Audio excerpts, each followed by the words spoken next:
Today's going to be a very interesting day. I get to test out my new Starlink, which I got installed yesterday. We're going to see what happens. But even more important than that, I think there's some great announcements coming from Sony today as well. They're on a bit of a tear, doing a lot of things right. I absolutely agree with that. I would never say otherwise just to say it, because I feel like a lot of people do that. And when it comes down to it, I think that there's a lot of people that like kind of cap or lie one way or the other. And I'm trying my best to just be fun about this stuff. The video games, the announcements, all that stuff. I feel like, Sony has a good grasp on what they're doing. Microsoft has a good grasp on what they're doing. But good Lord, have they really had a brutal year this year in terms of like where the first party's at and stuff like that. So we have a lot of interesting stuff going on, and it seems like daily we're getting a lot of good information and some new news and things like that. So I'm excited by that aspect of it. I think that it's really cool to see so many different announcements, especially in the summertime where there's very little announcements to be had. So yeah, definitely like to see that. I'm working on multiple things right now. Things are a little bit cluttered for me, like in my little office area here, but again, because I was installing the Starlink, and I'm excited to see how that goes. If any of you have followed my channel at any length, you probably realize that I have some of the worst internet in the history of mankind. No joke. It literally drops. It causes me to bot on podcast.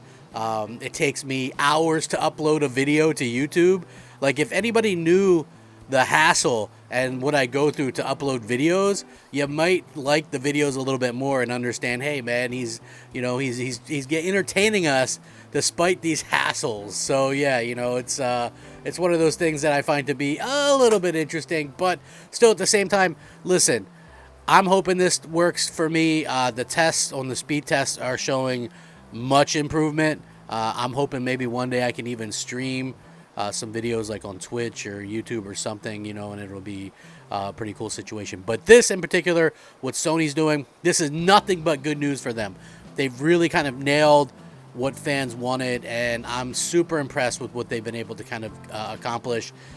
Is this going to be something that they're going to be able to keep up this pace? Are they going to be able to keep up this pace? I think that's something that a lot of people are going to really kind of wonder and kind of have question about. It's hard saying. They seem to have a good lineup of their ducks in a row, so to speak. So we'll see what happens. But I'm very interested to see how this all turns out. Hopefully you guys stick around and enjoy the videos. Like I said, this has been one that definitely needed to be made today. Bravo to Sony. They do a good job with this stuff.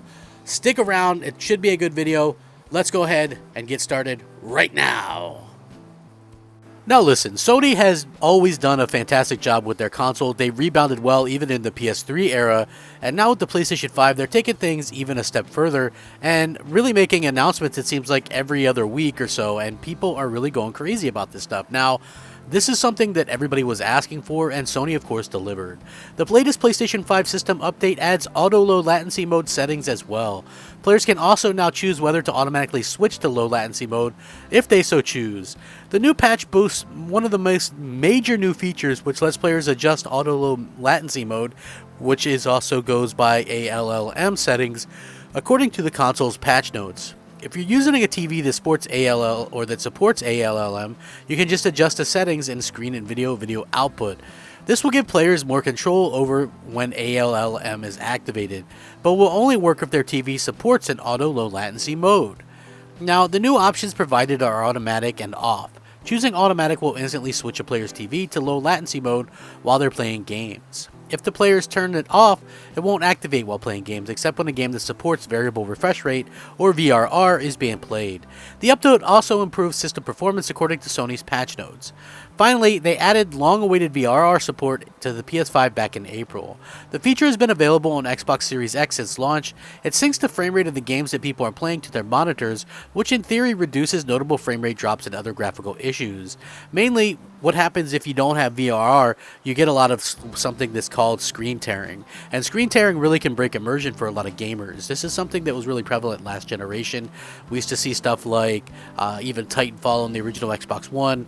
If I remember right, a very big indication of screen tearing happening with the Amazing Spider-Man 2, I believe, or it might have been 1, but either one, it was on the Xbox One.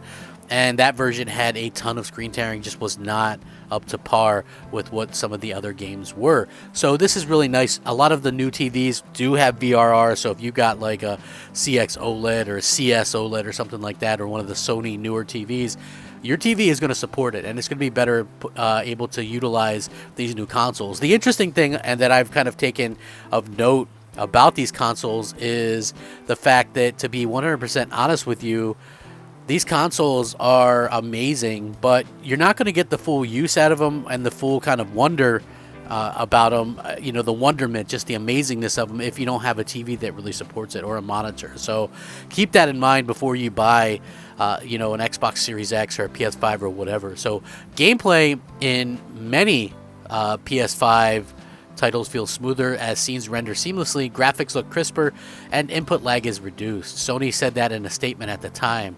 VRR is automatically enabled and supports games that the PS5's console is connected to an HDMI 2.1 VRR-compatible TV or monitor. Users can also choose to apply VRR to PS5 games that don't support it, but Sony says this may result in unexpected visual effects, so, it's really kind of a crapshoot at this particular juncture, so we'll see what happens. The other thing that I thought was very interesting was God of War Ragnarok, which is obviously going to be a huge game.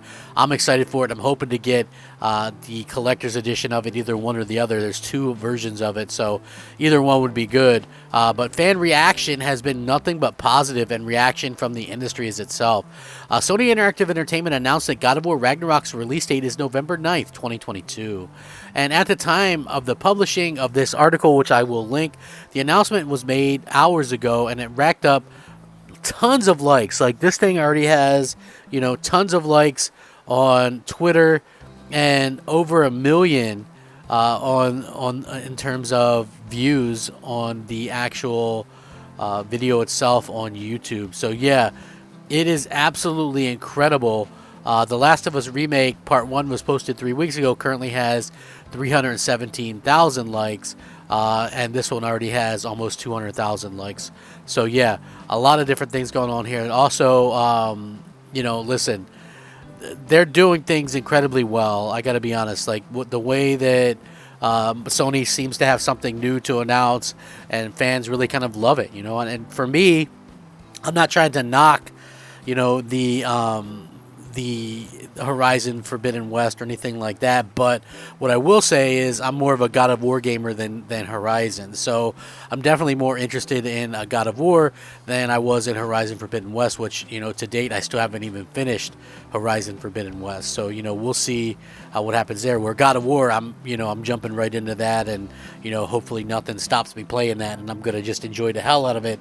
And I know a lot of you guys are probably gonna feel the same way.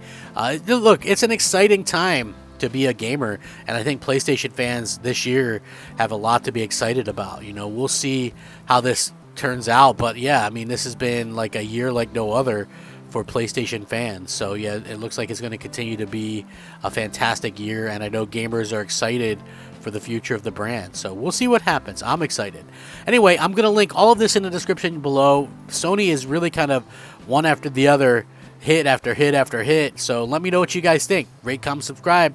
If you enjoy the video, leave a like. Rack 'em up, fact 'em up, crap gamer 'em up. Crap gamer out.